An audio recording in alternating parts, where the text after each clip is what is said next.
Hello and welcome to my YouTube channel को subscribe करें और सब्सक्राइब बटन के सामने जो बेल आइकन है उसको प्रेस करें ताकि आप कोई भी अपडेट्स ना मिस करें। आज के इस वीडियो में हम रशियन राइटर लियो टॉल्स्टॉय की एक famous story how much land does a man need इसकी समरी देखेंगे, इसकी सेंट्रल आइडिया समझने की कोशिश करेंगे। लियो टॉल्स्टॉय एक रशियन राइटर और थिंकर थे। इनकी दो नॉवेल्स वॉर एंड पीस और एना कैरेनिना लिटरेचर में मास्टरपीसेस कही जाती है। इनकी एक ऑटोबायोग्राफी है जिसमें इन्होंने इनके रिलीजियस एक्सपीरियंसेस के बारे में विस्तार से लिखा है। ये जो स्टोरी है how much land does a man need, ये स्टोरी हमें एक सीख देती है, एक मॉरल सीख देती है। ये स्टोरी में हम ये सीखते हैं कि लालच बुरी बला है, हमें लाइफ में कभी भी लालची नहीं होना चाहिए। अगर हम लालची है तो कभी कभी हमारी लालच हमारी जान भी ले सकती है। तो इस स्टोरी में एक सेंट्रल कैरेक्टर है जिसका नाम है पाहोम। तो ये जो पाहोम है ये किसान है, ये फार्मर है और ये गांव में रहता है। इसके पास कुछ पालतू जानवर है।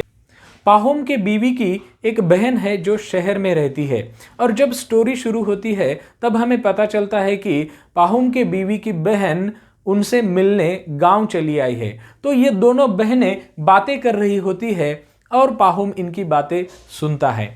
तो ये जो बातें कर रही होती है तो शहर से जो बड़ी बहन आई है वो कहती है कि शहर का जीवन बहुत अच्छा है और वहाँ बहुत सारे मीन्स ऑफ एंटरटेनमेंट है, मनोरंजन की सुविधा है, खाने को अच्छा मिलता है, अच्छे कपड़े पहनने को मिलते हैं और उसको लगता है कि गांव का जीवन बिल्कुल भी अच्छा नहीं है।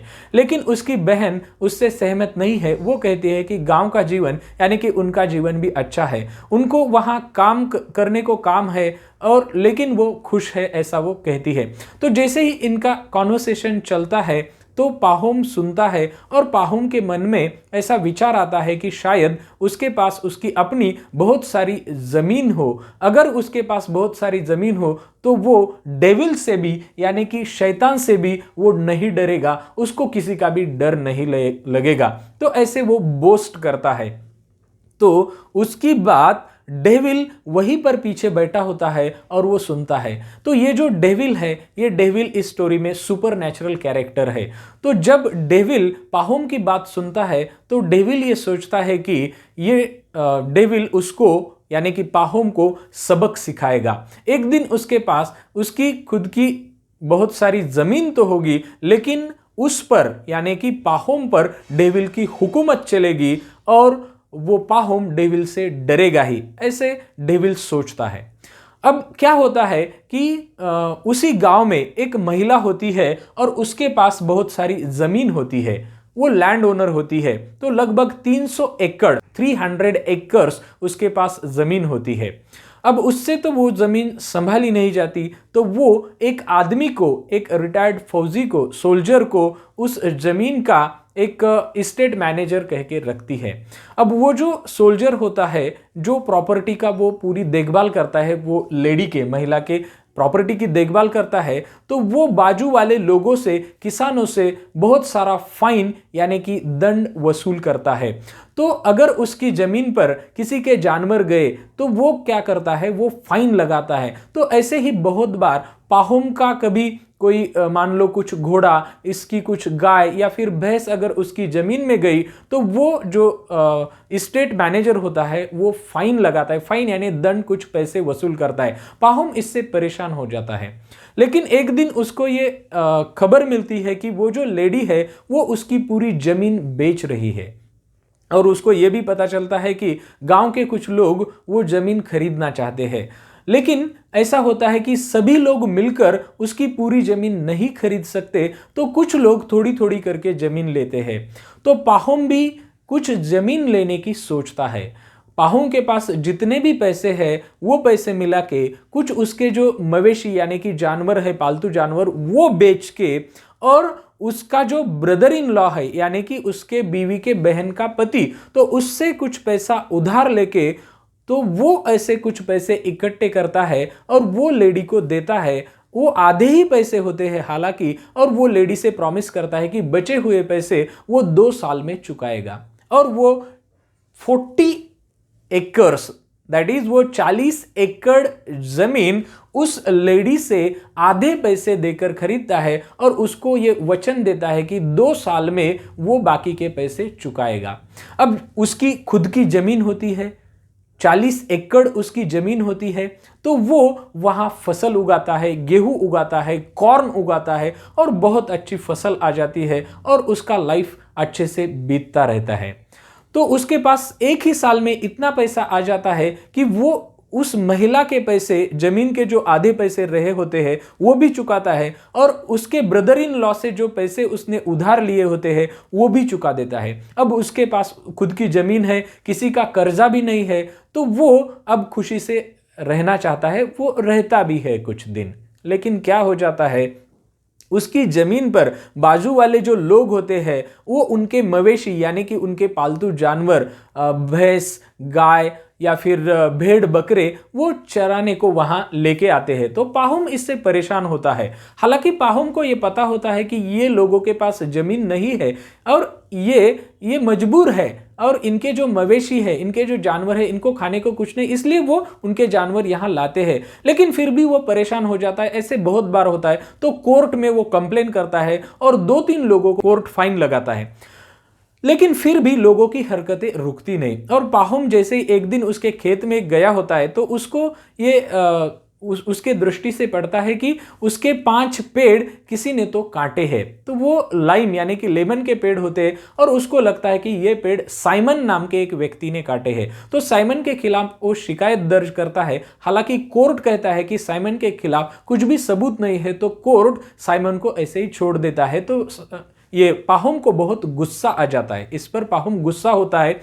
तो पाहुम परेशान है। हालांकि पाहुम को अपनी जमीन है, फिर भी पाहुम परेशान है।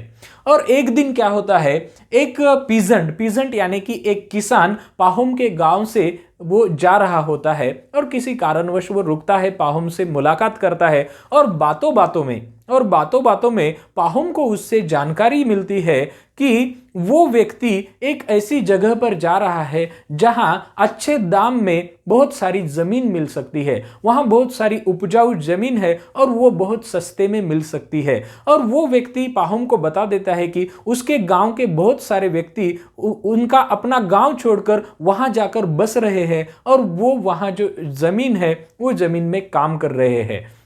तो ये सब बातें पाहुम उससे सुनता है और फिर पाहुम को ये निश्चित करना होता है कि उसने जो कहा है वो सही है। फिर कुछ दिन बीत जाते हैं और अगले आने वाले गर्मी के दिनों में यानी कि समर में पाहुम वहां से निकलता है और जो किसान ने बताया होता है वहां वो जाकर खुद कंफर्म करता है कि जो उसको इंफॉर्मेशन मिली है, जानकारी मिली है, वो सही है कि नहीं। तो पाहुम को ये पता चलता है कि बिल्कुल ठीक कहा है उस किसान ने, उस पीजेंट ने, कि यहाँ एक कम्यून है। कम्यून यानी कि एक सिस्टम था रशिया में कि जो लैंड थी वो लैंड लोग करते थे, उस लैंड में कुछ उगाते थे कलेक्टिवली, किसी एक की ओनरशिप उस लैंड पर होती नहीं थी। तो ऐसा एक कम्यून था। तो उस कम्यून में पाहुम को यह पता चलता है कि एक व्यक्ति को 25 एकर्स यानी कि 25 एकड़ जमीन मिल सकती है। तो पाहुम को यह बात बहुत अच्छी लगती है। तो यह सोचता है कि इसके अलावा, इस कम्यून के अलावा वहां फ्री लैंड बहुत है, जो लैंड वो खरीद सकता है, सस्ते में खरीद सकता है। तो पाहुम घर जाता है और उसकी जो 40 एकर्स लैंड होती है वो लैंड बेच देता है। उसके पास जो भी कैटल्स वगैरह होते हैं वो सब बेच देता है और वो उसके बीवी और बच्चों के साथ वहां रहने को चला जाता है, जिस कम्यून में उसको 125 एकर्स 125 एकड़ जमीन उसको उस कम्यून में मिलती है। अब उसके पास 125 एकड़ जमीन है, जो जमीन वो खुद वहां कुछ उगा सकता है। लेकिन एक साल में ही उसको ये पता चलता है कि पहले साल में तो अच्छी फसल आती है, वो गेहूं उगाता है, और एक साल के बाद उसको ये पता चलता है कि वहां वो दोबारा गेहूं नहीं उगा सकता, उसको 2 साल रुकना पड़ेगा, क्योंकि वो जमीन ऐसी होती है कि अगर एक बार वहां गेहूं उगाया तो फिर 2 साल वहां रुकना पड़ता है और 2 साल में फिर घास आती है, फिर वो घास निकाल के फिर वहाँ वो ज़मीन गेहूं उगाने के लिए अच्छी होती है। तो थोड़ा सा वो नाराज़ हो जाता है, लेकिन उसको ये पता चलता है कि यहाँ उसको बहुत सारी ज़मीन रेंट पर मिल सकती है, यानी कि किराए पर मिल सकती है। तो कुछ ज़मीन वो किराए पर लेता है और उस ज़मीन में गेहूं उगाता है। वो ज़मीन तो अच्छी होती है, लेकिन वहाँ एक प्रॉब्लम होती है कि वो ज़मीन जहाँ वो रहता है वहाँ से 10 मील दूर है। फिर भी वो 3 साल ये काम करता है, लेकिन 3 सालों में वो देखता है कि कहीं कुछ उसको जमीन मिलती है क्या जो वो खरीद सकता है। वहां बहुत सारे लोगों के पास बहुत सारी जमीन है, लेकिन जिनके पास जमीन है वो बेचने को तैयार नहीं है, और जिन लोगों के पास कम जमीन है वो जमीन वो किराए पर लेते हैं और पैसा कमाते हैं। जो कुछ थोड़े लोग हैं जो जमीन बेचते हैं तो वो बहुत ही जल्दी बेची जाती है। जैसे ही वो जमीन बेचने को है ऐसा पता चलता है तो फट से कोई तो जमीन खरीदता है। तो पाहुम को पता चलने से पहले ही वो जमीन किसी ने तो खरीद ली होती है। तो 3 साल ऐसे ही बीतते हैं। पाहुम जो जमीन किराए पर लेता है उस पर अच्छी फसल उगाता है, उससे अच्छे पैसे कमाता है, लेकिन वो खुश नहीं है क्योंकि उसको और जमीन चाहिए, क्योंकि उसको खुद की फ्री लैंड चाहिए जो वो खरीद सकता है। क्योंकि वो तो जमीन जो है 125 एकर्स वो कम्यून में है, लेकिन उसको उससे भी ज्यादा फ्री जमीन चाहिए। तो उसको एक किसान मिलता है, जो किसान उसने 1300 एकड़ जमीन अभी अभी खरीदी है, लेकिन उस जमीन के कुछ प्रॉब्लम है, उसको कुछ पैसों की जरूरत है, तो वो 1300 एकड़ जमीन वो बेचना चाहता है। तो जैसे ही पाहुम को पता चलता है कि वो 1300 एकड़ जमीन उसको मिलती है, तो वो किसान से बात करता है और उनमें डील हो जाती है, और 1500 रूबल्स को, रूबल एक करेंसी है, तो 1500 रूबल्स को 1300 एकर्स जमीन पाहुम खरीदने की लगभग डील पक्की ही होती है। तो वहां तब पाहुम को यह बात पता चलती है एक डीलर से, एक जमीन का जो स्टेट एजेंट होता है जो जमीन खरीदने और बेचने का काम करता है, उससे पाहुम को एक बात पता चलती है कि उस डीलर ने 13,000 एकर्स यानी कि 13,000 एकड़ जमीन सिर्फ 1000 रूबल्स में खरीदी है। अब पाहुम के लिए यह बात बहुत ही आश्चर्य कर देने वाली होती है कि सिर्फ 1000 रूबल्स में, 1000 रूबल्स में 13,000 एकड़ जमीन वो खरीद सकता है। तो उसके लिए वो तो बहुत ही इंपॉर्टेंट बात होती है। तो फिर पहले वाला जो डील होता है कि 1500 रूबल्स में 1300 एकड़ जमीन का वो कैंसिल करता है, और उस डीलर से पाहुम को पता चलता है कि जो जमीन उसने 13,000 एकर्स खरीदी है वो बाशकिर्स नाम के एक लोग है, बाशकिर्स नाम की एक जमात है, तो उन लोगों से उसने जमीन खरीदी है। और उसको यह भी पता चलता है कि ये जो बाशकिर्स लोग हैं इनके पास बहुत सारी उपजाऊ यानी कि फर्टाइल लैंड है जो वो बहुत सस्ते दामों में बेचते हैं, और उनका दाम होता है 1000 रूबल्स। तो पाहुम उससे और बातें जानकारी लेता है कि जैसे कि वो कैसे खरीद सकता है, वो कहाँ है, कैसे वहाँ जा सकता है। तो वो डीलर बताता है कि उसने क्या किया कि कुछ गिफ्ट्स वो बाशकिर्स के चीफ को दिए, और इस गिफ्ट्स की वजह से भी उसको वो लैंड बहुत सस्ते में मिली। तो वो पाहुम को एडवाइस करता है कि तुम भी जब तुमको लैंड खरीदनी हो तो ऐसे ही कुछ गिफ्ट्स लेकर जाओ जो तुम उस बाशकिर्स के चीफ को देना, तो तुमको लैंड बहुत सस्ते में मिलेगी। तो कुछ दिनों बाद पाहुम उसका एक सर्वेंट है उसके साथ गाड़ी में बैठकर, बुलक कार्ट कहो, तो गाड़ी में बैठकर वहां जाता है। तो वो बहुत दूर होती है वो प्लेस जहां बाशकिर्स रहते हैं, और वो कुछ दिनों बाद, 1-2 हफ्तों के बाद वहां पहुंच जाता है। जैसे ही वो देखता है कि वो जो बाशकिर्स लोग हैं वो टेंट्स में रहते हैं, तंबू में रहते हैं, और बहुत ही सिंपल सा लाइफ वो जीते हैं। उनके पास कुछ हॉर्सेस, घोड़े हैं, कुछ भेड़ बकरियां हैं, और उनसे जो दूध निकलता है उससे वो क्यूमिस नाम का एक पेय बनाते हैं और वो पीते हैं, और बहुत ही मजे से वो लाइफ जीते हैं, वो कुछ भी टेंशन नहीं लेते।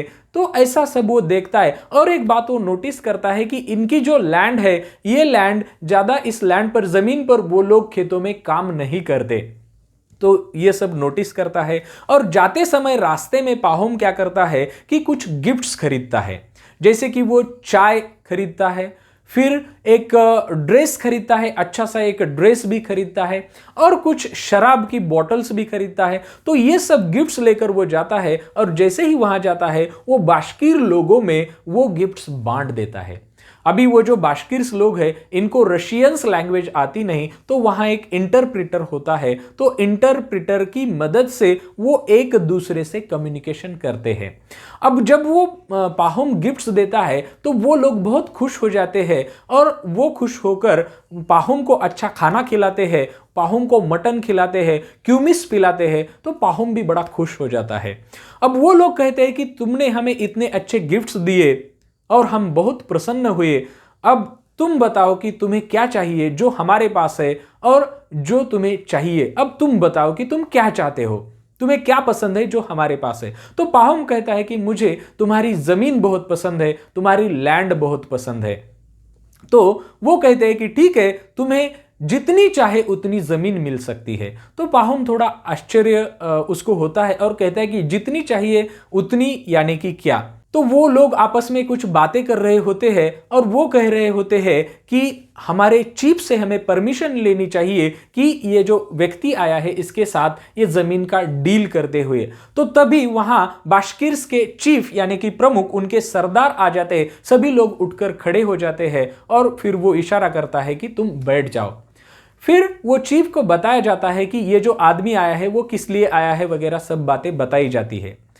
तो अब पाहोम जो है वो इंटरप्रेटर की मदद से चीफ से बात करने लगता है। तो चीफ को तो पता होता है कि ये लैंड के लिए आया है। तो पाहोम के मन में एक प्रश्न है। पाहोम कहता है कि तुम तो मुझे जमीन दे दोगे, लेकिन कल अगर तुम्हारे बेटों ने ऐसा कहा कि ये जमीन तुम्हारी नहीं है तो मैं क्या करूंगा। तो पाहोम ने सुना होता है कि वो जो डीलर होता है जिसको पाहोम ने बताया होता है कि वहां जमीन मिलती है, उस डीलर को ये बाश्कीर्स लोगों ने एक एग्रीमेंट करके यानी कि रिटर्न डॉक्यूमेंट भी दिया है, मान लो रजिस्ट्री दी है उस जमीन की। तो पाहोम कहता है कि मुझे भी बिल्कुल वैसा रिटर्न डॉक्यूमेंट चाहिए। तो चीफ कहता है कि ठीक है, ये कौन सी बड़ी बात है, हम तुम्हें ऐसा रिटर्न डॉक्यूमेंट भी देंगे, हम तुम्हें हमारे जमीन की रजिस्ट्री भी करके देंगे। तो पाहोम बड़ा खुश हो जाता है। अब पाहोम कहता है कि उसको कितने पैसे देने पड़ेंगे और कितनी जमीन मिल सकती है। तो अब वो जो चीफ है वो कहते हैं कि देखो भाई, एक डील है। अभी ये इंपॉर्टेंट बात है इस स्टोरी में। तो डील क्या है कि एक दिन में तुम जितना चल सकते हो, एक दिन में तुम जितना चल सकते हो उतनी जमीन तुम्हारी होगी, लेकिन शर्त यह भी है कि जहां से तुमने चलना शुरू किया वहां तक तुमको शाम होने से पहले, सूरज डूबने से पहले आना होगा। अगर तुम वहां तक शाम तक यानी कि सूरज डूबने तक नहीं आते तो तुमने जो पैसा दिया है वो पैसा भी जाएगा। तो पैसा कितना होता है? तो 1000 रूबल्स अ डे, एक दिन के लिए 1000 रूबल्स। तो एक दिन के लिए 1000 रूबल्स दो और एक दिन में तुम जितना चल सकते हो उतना चलो, दौड़ सकते हो उतना दौड़ो और फिर वो जमीन तुम्हारी होगी। ओके, तो वो कहता है कि वो कैसे निश्चित करेगा कि बाउंड्री कौन सी है उसके जमीन की। तो वो पूरे डिटेल्स बताते हैं, वो चीफ सरदार बताते हैं कि देखो, हम तुम्हारे साथ चलेंगे और जो लैंड जहां से तुम्हें अच्छी लगती है वहां से तुम चलना शुरू करो और तुम्हारे साथ एक तुम फावड़ा रखो, फावड़ा यानी कुदाली, जिससे खुदाई कर दे, और तुम्हें जहां लगता है कि मार्क करने की जरूरत है वहां तुम एक छोटा सा गड्ढा खोदो और वहां कुछ मार्क करने के लिए रखो, जैसे कि पत्थर या फिर और कुछ रखो, और तुम फिर ऐसे चक्कर लगाओ। और उसके बाद हमारे आदमी, जब ये डील पूरा हो जाएगा, जब तुम पूरा चलोगे तो उसके बाद हमारे आदमी आएंगे और तुमने जहां से तुम चले हो और जहां भी तुमने मार्क किए हैं, जहां भी गड्ढे खोदे हैं, मार्क किए हैं, तो वो पूरी बाउंड्री तुम्हारी जमीन होगी। तो पाहोम को तो बड़ी अच्छी डील लगती है। अब पाहोम खाना खा के सोता है, पाहुम को एक अच्छा बेड दिया जाता है सोने के लिए, लेकिन रात को पाहुम को नींद नहीं आती, उसको सपना आता है। अब वो सपने में क्या देखता है? सपने में देखता है कि एक व्यक्ति है और एक व्यक्ति वो जोर से चिल्ला रहा है। तो जैसे ही वो देखता है जाकर कौन है, सपने में ही जैसे ही वो देखता है कि वो व्यक्ति कौन है, तो उसको लगता है कि ये चीफ है, यानी कि बाशकिर्स के प्रमुख है। लेकिन जैसे नजदीक जाकर देखता है कि फिर उसको लगता है कि अरे नहीं नहीं, ये बाशकिर्स के चीफ नहीं है, ये तो वो व्यक्ति है, डीलर है, जिसने इस जमीन के बारे में बताया। फिर ठीक से देखने लगता है तो फिर उसको लगता है अरे ये डीलर नहीं है, ये तो वो किसान है जिसने वो जो कम्यून में जमीन मिली थी उसके बारे में बताया था। फिर वो ठीक से देखता है तो उसको लगता है कि अरे ये तो वो व्यक्ति भी नहीं है, ये तो डेविल है, और डेविल हंस रहा है। और फिर वो देखता है कि डेविल के सामने उसकी खुद की डेड बॉडी है। तो वो नींद से फट से जगता है, तो थोड़ा सा वो चिंतित हो जाता है, लेकिन फिर से वो उसके मन से ख्याल निकाल देता है कि चलो ये सपना ही था। तो सुबह होती है, सुबह जल्दी ही पाहुम नींद से जगता है, और जैसे ही वो नींद से जगता है वो उसके सर्वेंट को भी जगाता है, और फिर वो बाशकिर्स और बाकी लोगों को भी कहता है कि चलो जल्दी से हमें निकलना चाहिए, जल्दी से हमें शुरू करना चाहिए। तो पाहुम उसकी गाड़ी में बैठ के उसके सर्वेंट के साथ, और बाकी लोग कुछ घोड़े पर बैठकर, कुछ कार्ट पर बैठकर, कुछ घोड़ा गाड़ी में बैठकर, वो सब लोग ऐसी एक जगह चले जाते हैं जिसको हिलॉक कहा गया है। एक छोटा सा ऐसा पहाड़ है, जरा ऊंचाई पर है, वहां तक चले जाते हैं। वहां से पाहुम देखता है और वो चीफ कहता है, बाशकिर का चीफ कहता है कि अब तुम्हारी जो ये नजर है जहां तक भी जाती है वहां तक हमारी ही जमीन है। और पाहुम देखता है कि ये पूरी जमीन बिल्कुल फ्लैट है और सभी जमीन बिल्कुल काली है, बिल्कुल उपजाऊ है। तो पाहुम को पता नहीं चलता कि कहां से शुरू करे। तो बाशकिर के जो चीफ है उनकी फर कैप है, तो वो कैप नीचे रखते हैं और पाहुम को कहते हैं कि ये तुम्हारा स्टार्टिंग पॉइंट है, यहां से तुम चलने को शुरू करो। तो पाहुम उसकी जेब से 1000 रूबल्स निकालता है और वो कैप पर रखता है, और पाहुम वो कहता है कि सूरज निकलने से पहले, या फिर जैसे ही सूरज निकलता है, सूरज निकलने से पहले वो चलने को शुरू करेगा, क्योंकि सुबह सुबह में उसको थकान भी महसूस नहीं होगी और वो ज़्यादा डिस्टेंस भी कवर करेगा, ऐसे वो सोचता है।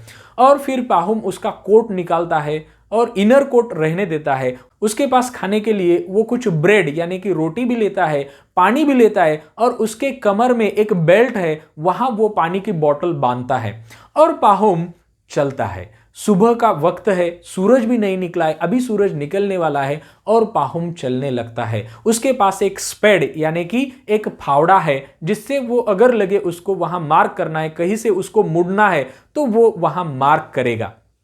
तो पाहुम ऐसे ही थोड़ी देर चलता है, 1-2 घंटे चलता है, सूरज निकलता है तो पाहुम चलता ही रहता है। फिर पाहुम को लगता है कि अब वो फास्ट चल सकता है, क्योंकि पहले पहले जब उसने शुरू किया था चलना तब थोड़ी सी जो क्रैम्प महसूस हो रहे थे, अब तो वो भी नहीं है, तो थोड़ा फास्ट चलता है। और पाहुम जैसे ही 2-3 घंटे चलता है तो पाहुम को लगता है कि अब उसको ब्रेकफास्ट करना चाहिए, तो एक जगह वहां रुक के वो ब्रेकफास्ट करता है। तो पाहुम जैसे ही 3 मील चलता है तो वहां पाहुम थोड़ा सा मार्क करता है, थोड़ा सा गड्ढा खोदकर वहां कुछ पत्थर रखता है। फिर पाहुम उसकी लेफ्ट की तरफ मुड़ता है और चलने लगता है। अब पाहुम जब चलता है तो सूरज की गर्मी बहुत होती है और बहुत हीट है, उसको बहुत थकान महसूस हो रही है, उसको परेशानी हो रही है चलने में। फिर भी वो चलता है। अभी दोपहर के 12 बजे है, तो पाहुम को लगता है, बिल्कुल सूरज उसके सिर पर है, तो पाहुम को लगता है कि अभी वो खाना खा ले, बिल्कुल दोपहर होने को है। तो पाहुम एक पेड़ के नीचे बैठता है और वहां खाना खाता है। अब उसको लगता है कि वहां थोड़ा सा आराम करे, लेकिन सोचता है कि अगर वो आराम करेगा तो वक्त पर सूरज डूबने से पहले वो वहां नहीं पहुंच पाएगा जहां से उसने चलना शुरू किया था। तो उसके बाद थोड़ी देर पाहुम उसके शूज निकालता है और उसके कमर में जो बेल्ट है वहां बांधता है और चलता है। उसको अच्छा लगता है कि बिना शूज के, बिना जूतों के चलना। तो पाहुम फट से चलता है। फिर 3 मील के बाद दूसरी बार वो लेफ्ट की तरफ मुड़ता है। ऐसे ही वो 2-3 बार 3 बार लेफ्ट की तरफ मुड़ता है और उसको जहां लगता है वहां वो थोड़ा सा गड्ढा खोदकर मार्क करता है और कुछ पत्थर रखता है। कुछ जमीन उसको दिखती है कि ये जमीन बहुत उपजाऊ है, ये जमीन बहुत अच्छी है, तो वो आगे आगे ही चलते रहता है। अब दोपहर का वक्त हो चुका है और दोपहर के वक्त में उसको दिखता है कि सूरज अभी उसका जो जर्नी है वो डूबने की तरफ यानी कि वेस्ट की तरफ जा रहा है। तो पाहुम फट से चलता है, लेकिन जैसे ही वो देखता है तो पहले तो उसको वो लोग दिखाई देते थे जो छोटे पहाड़ पर खड़े हैं, बाशकीर के चीफ और बाकी लोग। अब तो उसको कुछ भी नहीं दिखाई देता, वो बहुत दूर चला आया होता है। तो उसको अब लगता है कि वो शायद वहां तक पहुंच पाए या नहीं। तो दोपहर के बाद तो पाहुम दौड़ना शुरू करता है और वो बहुत तेज दौड़ता है और थोड़ी देर बाद उसके जो शूज है वो शूज भी फेंक देता है। उसके पास जो पानी का जो फ्लास्क है यानी कि बॉटल है वो भी फेंक देता है और पाहुम जोर से भागता है, जोर से दौड़ता है। बहुत परेशानी होती है उसको, उस गर्मी से पूरा वो जो पसीना निकल रहा है, पसीने से वो लथपथ है, लेकिन फिर भी वो दौड़े जा रहा है, भागे जा रहा है, क्योंकि उसको लगता है कि सूरज डूबने में अभी कुछ घंटों का, 1-2 घंटों का वक्त है और अभी सूरज डूब जाएगा। लेकिन दूरी तो बहुत है, फासला तो उसको बहुत तय करना है। वो दौड़ता है, दौड़ता है, बहुत थकान महसूस होती है और वो बहुत एग्जॉस्ट होता है, फिर भी वो दौड़े जा रहा है। लेकिन एक जगह उसको ऐसे लगता है कि उसको आवाज़ सुनाई देती है, वो बाशकीर के चीफ और बाकी लोगों के ज़ोर से बोलने की, शाउटिंग करने की, चिल्लाने की आवाज़ सुनाई देती है। तो उसको लगता है कि नज़दीक है, नज़दीक है। वो दौड़ता है, वो एक बार सोचता है कि वहां रुक जाए, लेकिन वो कहता है कि वो लोग सोचेंगे कि ये आदमी पागल है, इतना दौड़ा और फिर नज़दीक आने के बाद वो रुक गया। और फिर वो दौड़ता है, कुछ दूरी पर वो हिलॉक यानी कि वो पहाड़ है जहां उसको जाना है। अभी कुछ ही देर रही है कि फिर उसको लगता है कि अभी सूरज डूब गया। वो बहुत हताश होता है, वो बहुत नाराज हो जाता है।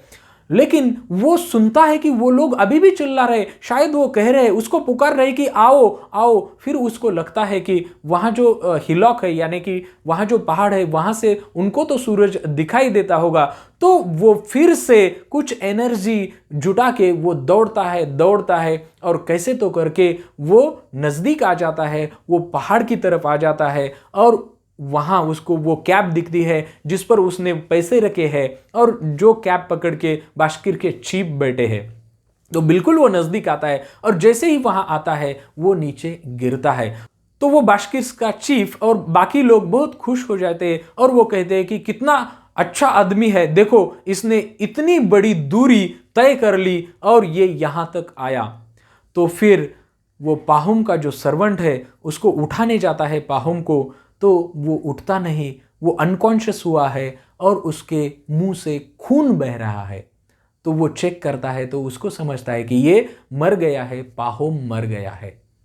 तो उसके बाद वो पाहुम का जो सर्वेंट है, तो पाहुम के पास जो स्पैड यानी कि फावड़ा है, कुदाली है, उससे वो ज़मीन खोदता है और पाहुम को उसमें दफनाता है। तो कितनी ज़मीन लगती है पाहुम को? पाहुम को सिर्फ 6 फीट ज़मीन लगती है दफनाने के लिए। तो आदमी को कितनी ज़मीन चाहिए? आदमी को सिर्फ 6 फीट ज़मीन चाहिए। और आदमी क्या करता है? जिंदगी भर आदमी संपत्ति, पैसा, जमीन, गाड़ी और घर, ये सब चीजें इकट्ठा करने में लगता है। मानो कि लालच ही विनाश की तरफ लेकर जाती है। ये सीख हमें इस स्टोरी से मिलती है। तो आई होप कि आपको ये वीडियो अच्छा लगा होगा। अगर आपको ये वीडियो अच्छा लगा हो तो वीडियो लाइक कीजिए और अपने दोस्तों के साथ शेयर भी कीजिए। और अगर आप नए हैं मेरे यूट्यूब चैनल पे तो चैनल को सब्सक्राइब करना मत भूलिए। अगर आपके कुछ कमेंट्स है, सजेशंस है तो आप वीडियो के नीचे कमेंट्स बॉक्स में लिख सकते हैं। तो चलिए मिलते हैं नेक्स्ट वीडियो में। Thank you.